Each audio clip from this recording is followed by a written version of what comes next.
Chinese President Xi Jinping made the pitch himself in Saturday's dinner with Donald Trump that ended with a truce in the trade war with the U.S., according to White House economic advisor Larry Kudlow. Kudlow told reporters outside the White House on Monday that it was unusual to see government leaders taking such a hands-on role in this type of negotiation. "We've never seen that hands-on participation by President Xi before. In fact, that dinner was quite remarkable," Kudlow said. President Xi engaged in a level of detail, you could even say he was selling this, which was, in my opinion, quite unusual for the head of state.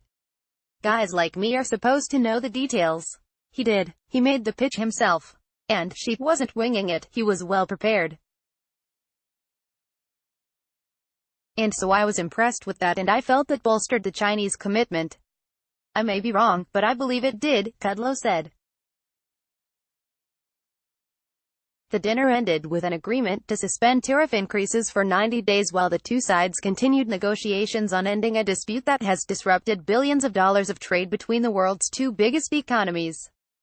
Trump praises talks with Xi as China readies for trade mission. Kudlow said that earlier talks with Vice Premier Liu He, Xi's key economic advisor, marked the first time Chinese officials had promised immediate action to cut tariffs and address structural issues, such as intellectual property theft and forced technology transfer. But there remains much skepticism about the extent to which Beijing will deliver by the end of the grace period, and China has yet to publicly provide further details of what it had agreed to in the talks. On Monday, U.S. Treasury Secretary Steven Mnuchin told CNBC that China had made trade commitments worth around $1.2 trillion, but stressed that the details still need to be negotiated. "I think there is a specific understanding that we are now going to turn the agreement the two presidents had into a real agreement in the next 90 days, Mnuchin told reporters separately at the White House that day. "I'm taking President Xi at his word, at his commitment to President Trump. But they have to deliver on this. U.S. expects immediate action from China after trade truce." Trump advisor Kudlow initially said the Chinese had 90 days from January 1 to come up with structural changes regarding intellectual property protections, forced technology transfer, state aid and other issues. The White House later corrected him to say that the 90 days actually began immediately after the talks had concluded on Saturday.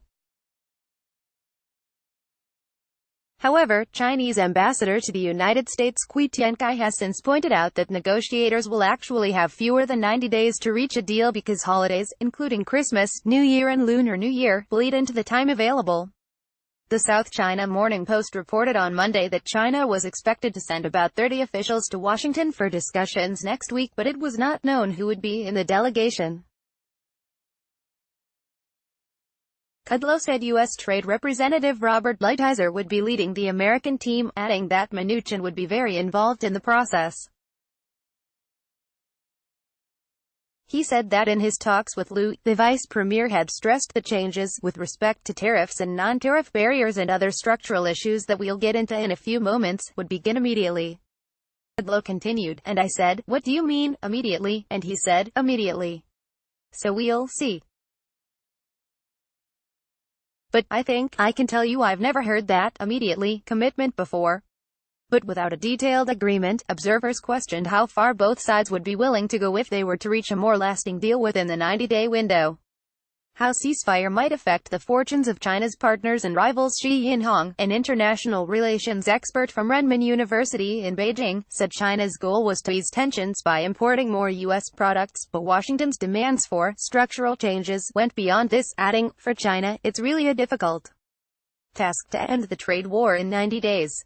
He said the U.S. demands on technology transfer and state aid suggested it wanted to change China's industrial policy and development path, and the big question was how far it was willing to scale down its demands in this area. In this sense, no matter who leads the negotiation team, be it Lighthizer or someone else, the strong U.S. stance against China will not change." She also argued that if China were to commit to the figure of $1.2 trillion, the move would mark a gigantic concession. Lu Weidong, from the Chinese Academy of Social Sciences, said the choice of Lighthizer, a noted China hawk, to lead the talks suggested the U.S. hoped to keep the pressure on China, but said the selection should not be overinterpreted. He also said the $1.2 trillion figure was a bit unrealistic, since it far exceeded current trade volumes, which had stood at around $710.4 billion last year. Christopher McNally, a political economy professor at Chaminade University in Hawaii, said, "For the Chinese side, this is a make-or-break opportunity. It is by far too early for China to engage in an all-out competition with the U.S. China needs a deal to create sufficient development space for the next 10 years. Naturally, there are pressures on the U.S. side as well, but the stakes are higher for Beijing." Additional reporting by Sarah Jung, Reuters and Bloomberg.